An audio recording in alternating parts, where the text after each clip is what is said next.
Se você vai prestar o Enem em janeiro de 2021 e ainda está completamente perdido sobre o que estudar em matemática, assiste esse vídeo até o final porque, olha, vai valer a pena.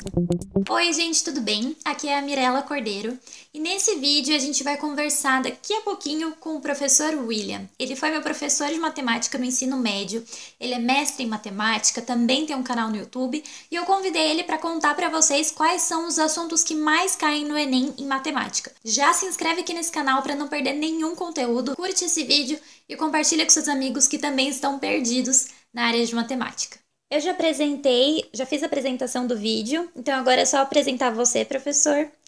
Como eu comentei, você é o professor William, você me deu aula no ensino médio. Você quer contar um pouquinho da sua experiência? Claro, vamos lá. Eu vou contar do começo, assim, muito rápido, mas dizer que a minha formação é de escola pública, depois eu fiz um ano de cursinho, e aí ingressei na Unesp primeiro, né, na Universidade Estadual de São Paulo. Fiz um ano de Unesp, depois eu vim para a USP, e aí fiz minha graduação. Depois, para pegar a licenciatura, eu passei por uma faculdade particular, e depois voltei para a USP para tentar o mestrado lá, e aí, graças a Deus, deu certo. Estou mais ou menos uns 15 a 16 anos aí trabalhando com preparação para o vestibular e formação, né? Que, infelizmente, no Brasil são duas coisas meio distintas ainda, né? Preparar para o vestibular exige uma questão de treinamento ainda nas provas que nós temos, e formação é dar mais sentido às coisas. Legal, bem legal. Fala do seu canal no YouTube, que você também tem um canal. Tem um canal, né? Lancei basicamente nessa época que nós estamos vivendo aí. E aí nós estamos fazendo lá, por enquanto, uma série com 15 episódios para resolver os 45 testes do Enem de 2019, a última versão da prova, né? Uhum. E aí eu faço um resumo teórico e resolvo as questões. Então virou um mini curso Enem, para tentar mostrar um pouquinho das características, de como ler os enunciados e a abordagem dos conteúdos de matemática nessa prova. Legal, então acompanhe o canal do professor William. Então vamos começar. A parte de matemática, ela é muito importante para quem vai prestar mais o curso de exatas. Isso tá certo? Então, se a gente pensar no Enem com 180 questões, né, porque são 2 dias aí de 90, e 45 delas são diretamente de matemática, então assim, é verdade que os cursos de exatas tem um peso muito grande a matemática, e aí as 45 questões e mais o peso que tem, então tem uma relevância maior ainda, né? Mas sem querer puxar a brasa para minha sardinha, eu diria que para todos os cursos, para conseguir uma boa colocação no Enem, e aí pleitear vagas em universidades federais, até estaduais, enfim, até particulares, na verdade, né? É necessário ter uma dedicação muito forte também em matemática, todos os cursos. Até porque, Mirella, vamos lembrar que cai interpretação de gráfico em provas de biologia, em prova de química, né? Você tem a questão de escala, por exemplo, proporção, na prova de geografia. Sim, é mais importante para as exatas, mas tem uma importância muito grande em todos os cursos. Então, melhor ainda, todo mundo que está assistindo, todo mundo que vai prestar todos os cursos, prestem atenção nesse vídeo aqui. Então, vamos lá, professor, o que mais cai na parte de matemática? Assim, quais são os pontos principais? O que mais aparece? Aparece muito porcentagem, aparece muito a ideia de proporção, bastante, tanto como eu falei, né, na prova de matemática, como em outras provas, em outras habilidades aí do Enem, e a leitura de gráfico aparece muito também. O Enem é uma prova muito completa, né? Eu queria até tirar um mito que existe, algumas pessoas ainda insistem em dizer que o Enem não é conteudista. Em matemática, pelo menos, isso é mito. É muito conteudista, sim, o Enem. A diferença é que você tem uma questão mais contextualizada, né? Uma questão que está ali no dia a dia, muitas vezes, então ela é muito mais interessante de se fazer, isso sim, mas com conteúdo. Então tem logaritmo com propriedades, já caiu matriz, pelo menos saber interpretar a tabela, né, da matriz. Claro que a ideia não é memorizar fórmulas, é entender como que se aplica, igual eu falei de porcentagem, que cai muito. Não adianta saber só uma regrinha de 13 e está tudo bem. Você vai resolver bastante coisa assim? Vai, com certeza, né?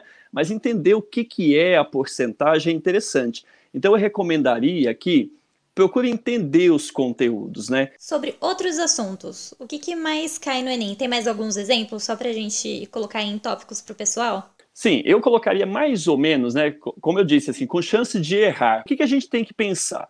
Aparece no Enem todo tipo de assunto, mas não priorizando a memorização. Então vamos lá.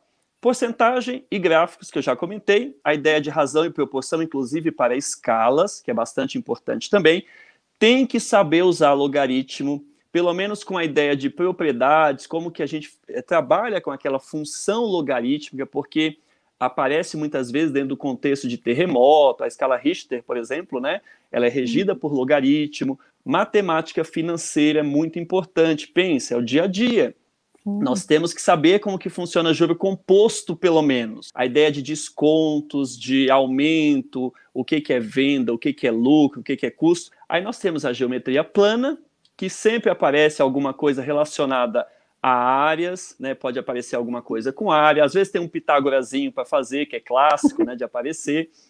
A geometria espacial, porque também é importante, além de... Nosso mundo é tridimensional, né? Então a gente tem que ter a visão tridimensional. O Enem cobra muito isso, em questões brilhantes até, né? Que tem projeção de sombra, que tem algumas coisas de esse objeto encaixa ou não encaixa nesse lugar. Então você tem que ter a visão tridimensional, os cortes de figuras tridimensionais, como que ficaria a planificação daquela que a gente chama de secção, mas pode chamar de corte, que é um corte que é feito, né? Então, e claro, saber um pouquinho de volumes, como que calcula, mesmo que seja a ideia memorizada, tá vendo? Não foge. A gente tem que tirar da cabeça que também não pode se memorizar nada. Afinal de contas, você sabe que se chama Mirella porque você decorou isso. Você tem isso na memória, né? Então, assim, a gente vai valorizar, e a educação cada vez mais no Brasil está valorizando o raciocínio, a aplicação no dia a dia, que é o que a prova do Enem faz, mas não é possível ter tudo isso sem um mínimo, pelo menos, de memorização. E o assunto mais delicioso de todos, que vão me odiar que eu vou falar isso, que ele é delicioso, que é a análise combinatória e a probabilidade, né? Que é outra coisa. Olha a cara da Mirella. É exatamente essa reação. Por que cai tanto no Enem isso? Porque não adianta você decorar combinação e arranjo, permutação.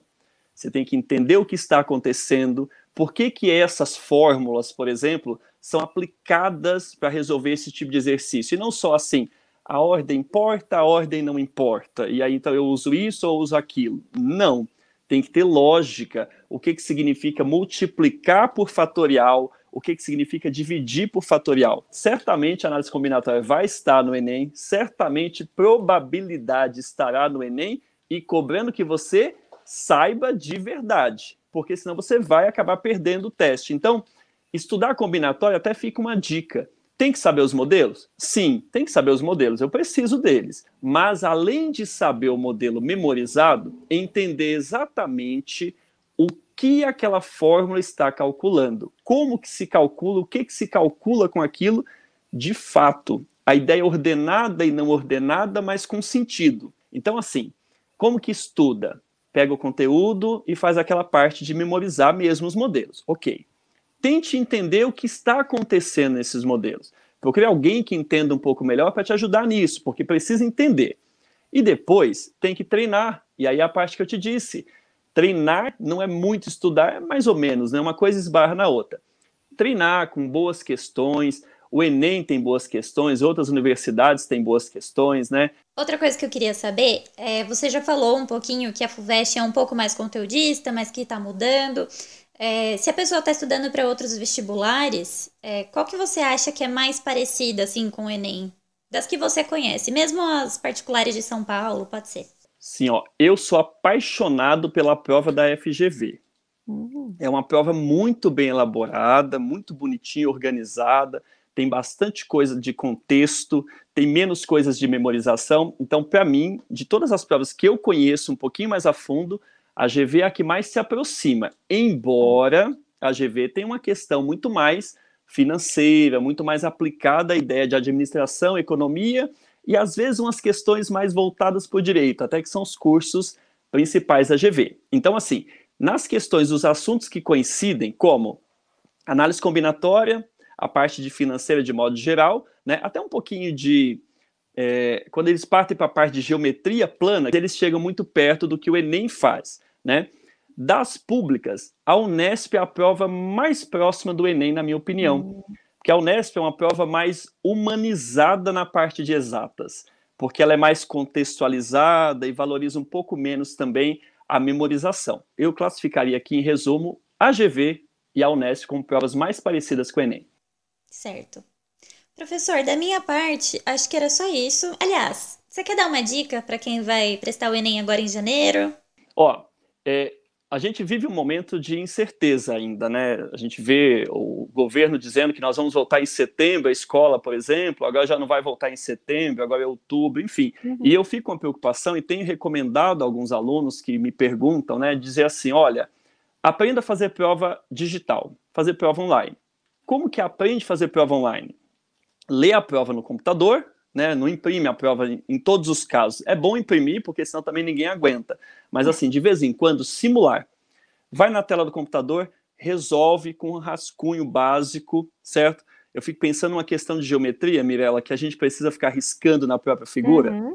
E aí, se for online, como que seria isso? Claro que eu acho que quem pensa na prova online vai ter esse cuidado, mas seria legal treinar um pouquinho, algumas vezes, 1, 2, 3 vezes, o condicionamento físico da postura na frente de um computador é diferente de na frente de uma prova na carteira. Então dá uma olhada para isso, que é um detalhezinho, né? Fazer provas anteriores é legal, né, nesse jeito online, ou fazer ela impressa mesmo, porque você pega um pouquinho da característica de quem elabora, né? O jeitão da prova. O Enem, por exemplo, textos maiores, eu preciso me acostumar com isso se eu não estou treinado, né? Além do próprio conteúdo. Então, como dica seria pegar provas anteriores, sim, as teorias que você não conseguiu resolver das questões, não pode deixar para lá, ficar vendo só resolução na internet, tá tudo bem. Não, você precisa tentar superar aquela dificuldade. Tem que lembrar sempre assim, tem que entender a teoria da melhor forma possível, então buscar os melhores livros, né, os melhores recursos, aquele colega que consegue explicar melhor até do que algum professor, busca isso, né? Depois você precisa treinar, não tem jeito. As pessoas às vezes querem conseguir as coisas sem o esforço do treino. Não, vai vir. Amigos, eu acredito muito em Deus, mas eu sei que Deus só ajuda quem se esforça. A gente tem que se esforçar, né? Então, a dica maior é treinem. E treinem tudo, inclusive o ambiente da tua casa, caso a gente precise fazer uma prova online, que na verdade já é a tendência do Enem antes até da pandemia, né? Então a gente pensar um pouquinho nisso. Dicas valiosas, professor. Muito obrigada. Você quer acrescentar alguma coisa importante? No mais, assim, só dizer a todos aí, eu vou aproveitar e não pregando nada, mas do que eu acredito, sabe? A gente tem que se esforçar sim, a gente tem que se dedicar, acompanhar o canal da Mirella, porque tem muita informação que eu assisti a alguns vídeos, não é? Obrigada. Buscar mais informações que vocês puderem, certo? Mas creiam em algo. Eu acredito em Deus, eu sou cristão, mas creiam em algo, sabe? Se apeguem em algo e digam assim, não, eu vou conseguir, é possível, pode até ser que demore um pouco, às vezes, né, acontece, mas busquem com mais persistência, com mais fé, quem acredita em Deus aí, ou em, sei lá, não importa muito o que você acredita, busque, creia que você vai ter recompensa conforme também você se esforça, não é? E o que é nosso, vem. Às vezes de um jeito que a gente acha esquisito até, de experiência própria, eu digo, mas vem. Tá bom? Eu queria mais deixar essa parte do que a matemática nesse momento. Tá certo, professor. Muito obrigada pela conversa. Eu espero que vocês aí em casa tenham gostado. E se inscrevam no canal do William, sigam ele também no Instagram, que eu vejo bastante conteúdo, você posta bastante no Instagram, né? Eu vou deixar tudo aqui no box de descrição para vocês acompanharem lá. Era isso, professor. Muito obrigada. Eu que agradeço, foi um prazer muito grande, um prazer imenso te rever. Um abraço. Beijo, fica com Deus. Amém. Tchau. Agora eu vou ter que parar de gravar tudo aqui, calma aí.